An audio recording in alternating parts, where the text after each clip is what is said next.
And I want to share a nice story from the students of Shaykh Ibn Baz rahimahullah ta'ala. And this brings us to our fourth point. That fourth point is, it's not about how you live your life in this world. It's not about how you live your life in this world, but it's all about how you will be raised in front of Allah subhanahu wa ta'ala. It is all about how you will be raised. And this alludes us to the point that whatever you die upon is what you shall be raised upon. So let your last deed be your best one. And the story goes as follows. There was a brother who came overseas. And he came to seek a bachelor's degree in any field. And the natural climate was that this was the first time he got freedom from his family. In his society, people are very religious, very practicing. He couldn't have the fun that he wanted to have.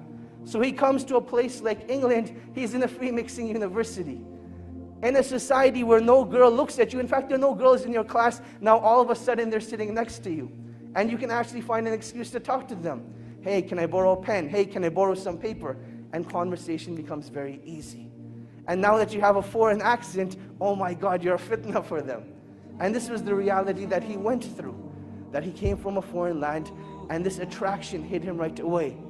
The initial stages were that he'd just go out for lunch, he'd just go out for meetings, and that is how life continued. He never actually committed zina. One day though, he went to a party, and he committed zina. Out of, pure emotion, he committed zina. And when he was done, he just lay there thinking, I have just ruined myself. And he didn't know what to do. He didn't know where to go. He didn't have any close friends that could guide him. He knew that the only place that this guidance that he had known was back in his hometown. He booked a ticket back to Saudi Arabia where he was from. And on his way, he had a stopover in the country of Qatar. While he's in Qatar, he goes to the musalla and he's just crying. And you'll see that this is one of the most awkward situations that you'll have. You can think about when you're with people and there's this awkward silence, and it's really weird. What do you do in that situation? What becomes even more awkward is when you see a grown man crying like a baby. He's crying like a baby. What do you do in that situation? One of the students of Shaykh Ibn Baz rahimahullah, he saw this man. And he goes up to this man and says, oh man, why are you crying? What's wrong? And he explains to him the situation, that I committed zina and I've destroyed myself. And the only way I can get rid of this pain is if I go back and have the hudud implemented on me. This is the only way I will be purified. The student calms the man down and he says, look, don't do anything rash. Let's go back to Riyadh together and we'll deal with the situation. They head back to Riyadh and the man is still crying throughout the whole journey. He feels really bad for what he has done. The student says, look, we've arrived in Riyadh. Go spend the night at home. I will call you in the morning. Just make sure you don't do anything. Don't do anything. Just wait till I call you. The next morning, the student calls Shaykh bin Baz and he asks Shaykh bin Baz, rahimahullah, ya Shaykh, this is what happened. I met this man, he committed zina, and he feels that the only way he can be purified is if he has the hudud implemented on him. Shaykh bin Baz says, tell this man not to turn himself in, but rather, the sin has been hidden from the people, continue to hide it. Rather, seek forgiveness from Allah subhanahu wa ta'ala and turn yourself to the Quran. Let Allah subhanahu wa ta'ala be your guide. So this is what the Shaykh says to the student. The student calls this man up. Let's give him a name now. His name was Ahmad. He tells Ahmad, look, the Shaykh says, don't turn yourself in. Death is the easy way out. This pain and suffering will not be taken away from that act. And Allah subhanahu wa ta'ala does not want this from you. But rather Allah subhanahu wa ta'ala wants you to rectify your ways, turn back to Allah subhanahu wa ta'ala, and that is when that pain and suffering will be taken away. That is what Ahmad decides to do. A couple of days go by, he starts reading the Quran, he starts praying in the masjid, and he says that I've never missed a single salah in the masjid since that event took place. This continues for about 2 weeks. Now this student, he disappeared from the life of Ahmad. There was no contact between him.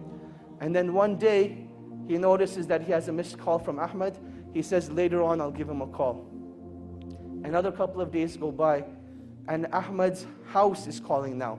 His home number is showing up on the Shaykh's phone 5, 6 times. The student calls the house back and he says, "Assalamu alaikum, how are you guys doing? What's going on?" And they say, "We need to speak to you. Ahmad needs your help." And he says, "Definitely, I'll come over and see you tonight after Isha."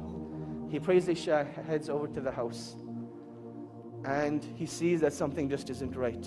That you can walk into a place, no one will say anything, but you can see it from their faces, you can see it from their sights, that something just isn't right. He goes to the father and he says, "Assalamu alaikum." He says, "Wa alaikum assalam." He says, "I don't even know what to say to you, but I want to thank you from the bottom of my heart. Because I know if it hadn't been for you, this wouldn't have happened." And the student's thinking, what did I do? So he says, "Well, what happened? What are you talking about?" And he says, "Let me show you." He says, "Ahmad went and prayed Salatul Isha tonight. And he came back and he came to pray his sunnahs. And he was in his room for a really, really long time. And we went to seek him out. We didn't know what had happened to him. But I want to show you." He took the student to Ahmad's room. And there Ahmad was in sajda. And Allah subhanahu wa ta'ala took his life away at that time. And that is how he passed away. This is the story of an individual not who was righteous, but this man committed zina, one of the biggest sins in Islam. And this is how Allah subhanahu wa ta'ala took his life away. And inshallah, when he's resurrected, that's the deed he's going to be resurrected on, making sajda to Allah subhanahu wa ta'ala. بعزف الحنين آتيت وقلبي يقص الخبايا أقص الجمال جليا بصحب لهم في فؤادي كثير التحايا لهم في فؤادي